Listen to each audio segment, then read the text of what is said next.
Hey Tim, how are you? Doing good, man. How are you? Good. Thank you for your patience. Sorry about my low tech vibe here.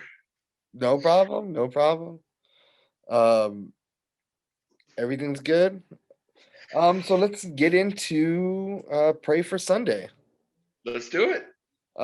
Tell me about you guys. Okay. Well, I started the band a few years ago and I started working with this producer and I was just showing him some songs and we were recording them in his studio. And then somewhere shortly thereafter, I ran into, or met, I should say, Tony, the singer, Tony Persico. And we proceeded to write and record the five songs that are there, plus some more that we have. And man, it went really, really well. I would say extremely well with all the experience I've had in the past of recording. And that got us started. And then with the whole COVID thing, I said, this is going to level the playing field. We got to release this quick because nobody can tour, but for a small up and coming band like us, it gives us the opportunity to release things when no one else can tour and we can't tour. So it kind of levels the playing field a little bit. Gives us a little bit of a chance, to get the momentum going. So once this is all lifted, then we can become a real band in terms of playing live. Heck yeah. So So what yeah, was the driving force behind the band? me. Initially, yeah, that was the driving force. If that was that the question, or was there more to it? I'm more looking for um like Collaboration, musical, sharing the musical ideas and vision type of yeah, question. yeah. I'm trying to get into more philosophy of it. Okay, okay. Well, initially, okay, yeah, that wasn't a very good answer on my part. So initially, what it was, I have done some things before. So if you Google my name, you'll see. And I decided to change styles, and I decided, I'd really, really liked a modern music style much more than what I used to do. It's just something I personally enjoy to listen to, and I'd been kind of moving in that direction. And I thought it was important to work with people who are younger and more in tune with it, who would have that influence on me and on the parts that they did. So the producer and Tony, the singer, are both, a bit younger, but more in tune and shared the same vision in terms of style and where we were going, the overall idea.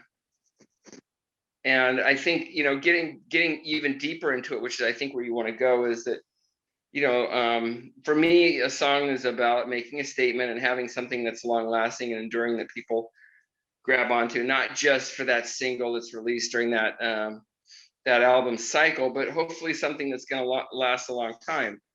And I think Tony felt the same way, but also with him, he's a storyteller. So with the songs, each song, instead of lyrics, actually does tell a story, and he will actually sit here and he will tell you the whole story behind it. Whereas when I write lyrics and melodies, there's kind of a story, but it's very loose and but his is very specific. I mean, he could sit all day and tell you all about the song and who it's about and why it's there, and it's great. I mean, he's a visionary in that regard. The Um, song "Don't Let It End," which I believe is your single right now.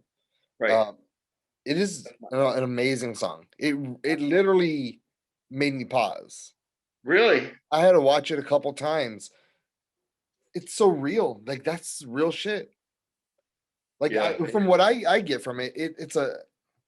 I could be wrong. Okay, it Yeah. could be a guy that is trying to find his way back home Right. to where he had a family at one point. And then when he got there, I guess it seems like the lady might have died. His wife. Right. She's in a video. She's a ghost. She came back. Now, let me just tell you something. I wrote the lyrics and melodies of the song as well as most of the music. And the song is actually about something completely that you would never guess.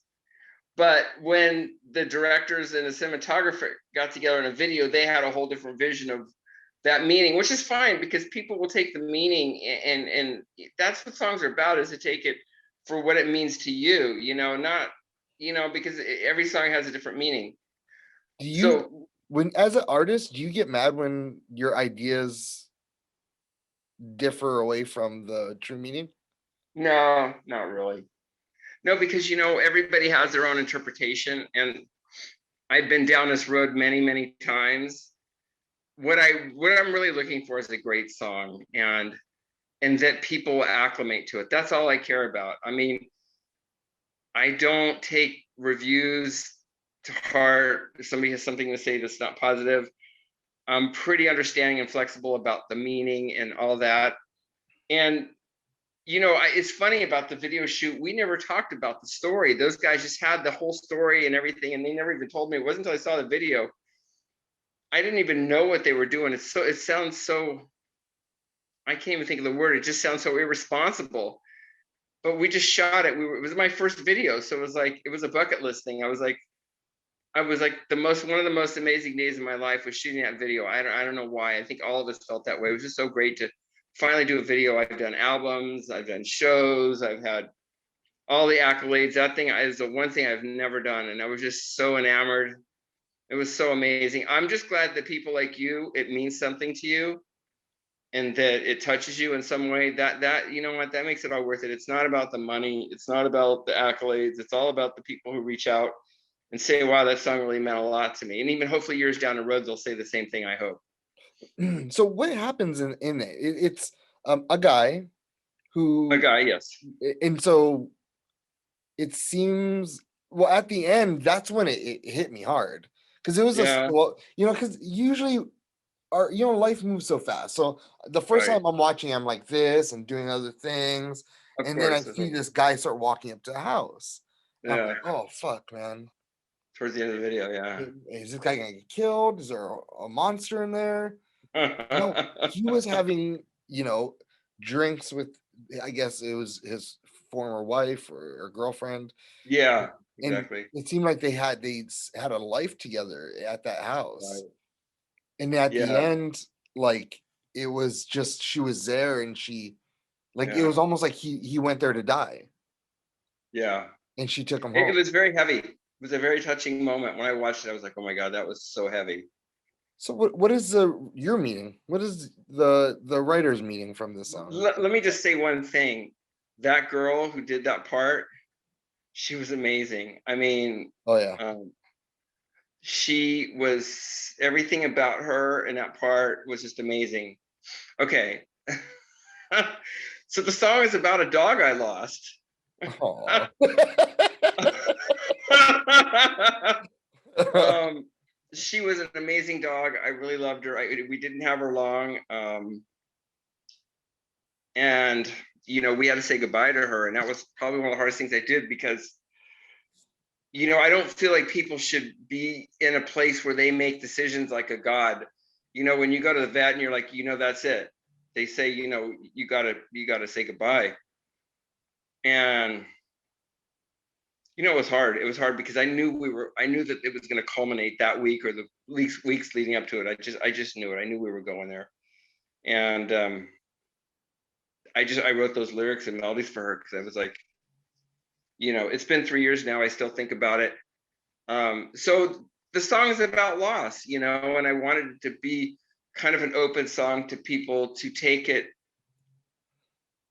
for however it meant to them. I know that there's songs I've heard that I've interpreted probably different than what they meant, but I know that the people who wrote it would be happy, Mhm. because we all have lost. We've all experienced some sort of loss, and sometimes you need to have a little something there, I guess, to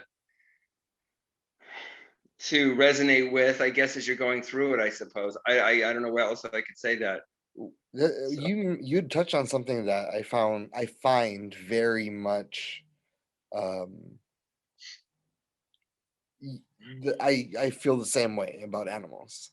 yeah, Sometimes when like I've heard this a few times, from my dogs or from my vet, yeah. Oh and this God. is, they would tell me, well, we can put her down this day, or him down. We can put him down this day or that day. And I'm of your mind.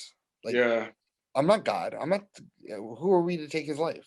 yeah, exactly. Right. And I said, I just want to go home with him. And they're like, Yeah, well, you're gonna make him suffer.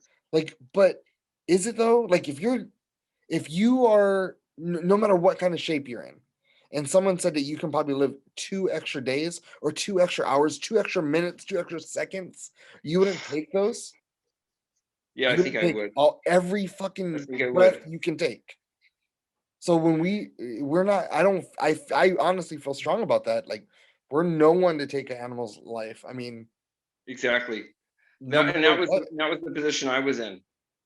So I had the vet and my girlfriend all, ganging up on me. And they were like, it's your choice, it's your choice. And the dog's looking at me and I'm like, oh man. I lost my dad, but this was actually worse and more painful than me losing my dad. And I love my dad, but at least my dad was older. This dog, it just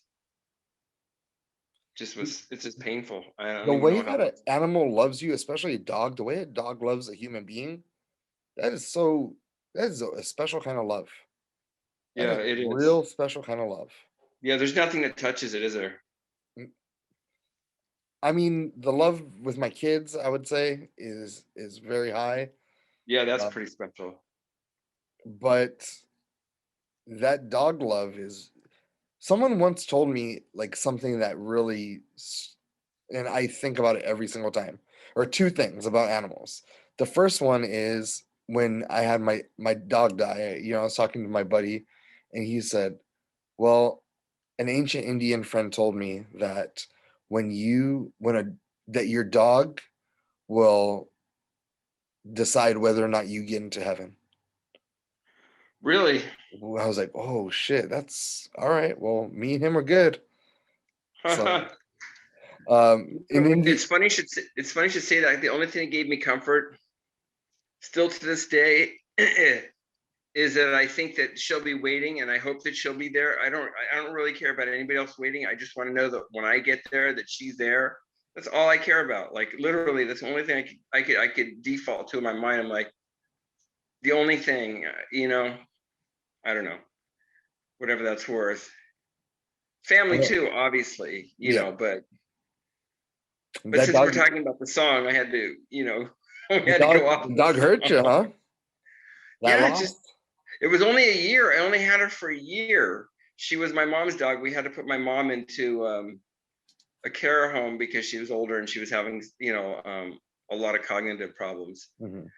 Um, and there was some issues, the way she treated the dog and all. The dog was just an amazing, very bright dog, like many of them are. And she just had a magical spell on me, particularly. It was just hard. It's never easy. I think any kind of pet owner has experiences. I mean, you know, it just was really my first deep one. When I was a kid, I had, things happened but the dogs disappeared. So you didn't know like what happened with the dog. You didn't see it. You didn't have to make a Yeah, decision about it. So that's don't let it in though. yeah. That's don't let it end. Uh, um, Ironic. what do you guys have lining up? In the future. You're out of LA. I am. You guys. Where are you? I'm in Ventura. Oh, that's where I saw the Ventura sign in the background. Nice. You're Yeah, just down the road.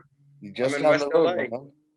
Yeah, I have a Huh? podcast up here and everything. Maybe you've heard of us, No Cover Podcast, No The Cover name sounds Magazine. awfully familiar. It sounds awfully familiar. I mean, we throw shows all the time. Ventura Theater, we throw through shows and Oh, do you go to shows or you put shows on? both. Really? Yeah, Well, as soon as this opens up, we're looking to do some shows. So, you know, if you're doing it, by all means, let's get in contact. all right. Well, take a look at our YouTube page and see if there's anything you might like. We Sure. have, there's a bunch of things on there. W- we started about a year ago, Yeah. but I mean, we've No Cover has always been around, but everything we started doing for No Cover under the brand has been Right. about a year, and we throw shows Right. at the Ventura Theater, at downtown, Nice. everywhere. Um, Downtown Ventura or downtown LA? Ventura, Downtown Ventura. Okay. I would Camarillo. love to. I would love to. I mean, we're talking about it. As soon as we're able to play, I would love to. Mhm. And so check and then also we do the podcast. We have people perform here every week. Do you? Yep. We could do an acoustic set. You're talking about acoustic sets? Acoustic sets, yeah. Yeah, we could do that. Our next single, this first one, Don't Let It End, doesn't lend itself to an acoustic set. But the next single, Brokenhearted Man, completely lends itself. You can, since the single is really not out unless you have Spotify or streaming platform, you can go to YouTube and put it up. It actually comes up because CD Baby actually uploaded it to all the streamers, but they actually put it on YouTube, which is, I don't know, not what I was looking for, but it's fine. So if you want to hear the song, but that's our next single and video. Actually, I think that song is actually stronger than Don't Let It End. It was my choice for a first song, but you don't really want to release a ballad-esque song being your first song. It's good to come out of the gate kind of upbeat. So I held that one back. That's it. It's I've always known the second single is always the softer song. Yeah, exactly. And in this case, I think possibly even better. My opinion, I've had a lot of people tell me. So Third song yeah, is the show off song. the show song, yeah. Number 3. Well, the song of, I look at it as a song to hopefully, build some strong momentum for us, because you got to come out of the gate swinging and really be ready to go and really have great material, because you only get one chance to make a first impression, right? So I mean, people say, well, this is band, we already heard the first song, it's not that good, I don't really want to hear their second song, right? I mean, it's rare that people will cut you a break. I remember albums, I can remember a specific album that a friend of mine loaned me, and I thought, this album sucks. Then like months later, I had that album, and then the next album that they came out with, and I just worshipped them forever after that. And so I mean, you just, sometimes the things grow on you in strange ways. Hopefully that's not the case here. Who are all the names in the band? Well, it's Tony Persico, and then my name, Neal Grusky, and the bass player just goes by the name Shad, Shad. And then the drummer is just a friend of ours right now, because we don't have a set drummer. So his name is Charlie McGrath. He's kind of, he's just helping us out right now. I don't think that it's going to be anything long term, but we love him. He's fantastic. He's a great player, great guy. So yeah. The next single, what is it about? Brokenhearted Man. The singer wrote this song about his brother. His brother has had a life of chemical problem addiction, and the song basically is about his brother and all the chemical addictions he had, all the drugs, and how he's trying to get through to the other side, basically, and get through it like anybody else who deals with this stuff. And that's what it is, Brokenhearted Man. The title is very misleading, because to me, Brokenhearted Man conjures up, a man that's brokenhearted. So, but it's anything but that. I mean, brokenhearted, maybe my singer's brokenhearted that his brother, he feels bad about his brother, right? So, Or it can be that because he's brokenhearted is why he leans on substances. could be. That's a good point. I don't know his family that well, because they're in Illinois, so he's the only one that's out here. Right. So it's secondhand stories, but yeah, it could be. And you But guys, actually, that's what the video's about, huh? you guys are from LA area? I'm from Northern California originally, Sacramento, Modesto area. The bass player Shad is from Iowa. He's actually grew up with the Stone Sour and the Slipknot guys, Corey Taylor and all those guys. So he's like really close with those guys. And Charlie, the drummer, is from Colorado, actually. Oh, nice. Yeah, I've been here, I think, probably the longest. I moved here in the 80s, so I've been here a long time. Damn. Yeah. And Pray for Sunday, the name of the band? Stories. How did that come about? How did that come about? I was thinking of names, and it was just a name that sounded good. There was actually absolutely nothing behind it. There's no meaning. There's no nothing. It just sounded good. So when we were working one day, huh? It does. Yeah, it had a nice smooth sound. I don't know how it translates to anything else, but if you think about bands like Metallica and things like that, people just now, when you think of Metallica or a band, any band with any name, you conjure up the band. I don't think they think about the name. But I just, the defining moment was we were sitting recording and I said something to the producer and Tony, the singer. They said, "Wow, yeah, that's a really great name. That sounds really good." And I was like, okay, let's go with it then, because I didn't have any other names. I hadn't been thinking of anything else. We were just so wrapped up in writing. I was like, we'll have to get to this. But right now, until it comes up. But no, there's absolutely no meaning. There's no agenda, nothing. It's just a random Cool, play man. on words. All right. Well, that's all. That's all I have for you, man. Neal, thank you so much. I appreciate your time. Oh yeah, my pleasure, 100%. Thank And you, Tim. I really appreciate it. no problem. I'll follow you online, and I'll tag you in the magazine when it's ready. Do you have a print one or is it an online one? It print and Oh, you have a online, print both. one. Yeah. All right. You could follow me personally on Instagram if you'd like. Okay. Yeah, I will. You can follow me now, and then also the band if you want. It's Pray for Sunday 1, and then also that we can stay in contact. So when all this, I could tell Tony, hey, when we get ready, we can do an acoustic set for you if you'd like. That would be amazing. I have a little bit of history, so there's a little bit of a fan base from things I've done before. So it might help your show. It'd be good for us, obviously, but I think it'll help your show. Yeah. Because there's I've had a little bit of a base from around the world, so yeah, I'd love to do it. I don't know, how do you have the bands do it? Are they doing it online or do they actually come in? They come in and we have green screen. Like you can see between my hair, right? The green. Yeah, I can see it. It's pretty cool. Yeah. So I like that. but it's a real green screen. Yeah. When you perform. And it's a studio. Yeah. Yeah. And I actually Not run that out far of away. my garage in Oxnard. Oh yeah. Well, I'm not that far away. I'm basically in Marina Del Rey. Like we're basically up the coast from you, or down the coast, or up, yeah, down the coast from you. Yeah. Down, yeah. So I just hop on the 101 and you're there and whatever, or the one. I'm sorry, PCH. So yeah. Incidentally, the guitar I used in a video, I bought at a pawn shop there. I bought it on eBay, and it was a pawn shop in, I don't know, Ventura, Oxnard, and they had it for sale. So I actually made a special trip up there to pick it up after I bought it. Are you on? Is your Instagram like have a Neal Grusky one? No, that's an old one. It should just be Neal Grusky. Okay, I found you. You found me? Yes, sir. But the Pray for Sunday one is our official one, no. So if you hit them both, and then I'll hit you back. All right. And then I'll let Tony know that we can do an acoustic set. We'll have to start working up the tunes, just because we haven't played them. I haven't played them with him acoustically. We've got some other stuff too.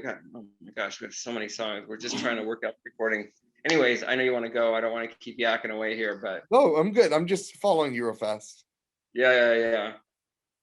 Yeah, and you can look through all this stuff. You'll see some interesting things. There'll be maybe some good stuff for your print article. So yeah. And there you go. Yeah, as soon as I get off the phone, because I got my phone up right now that I'm talking to you. As soon as I get off, I'll hit you back on that. All right, man. Hey, yeah. I appreciate everything. I appreciate your time. My pleasure. Man, you're onto something awesome. I love your art. Thanks, man. That's really awesome. It's a girl in Texas, man. So if you ever need her, man, she's fantastic. Yeah. I'll definitely keep it. I'll keep that in the back of my head.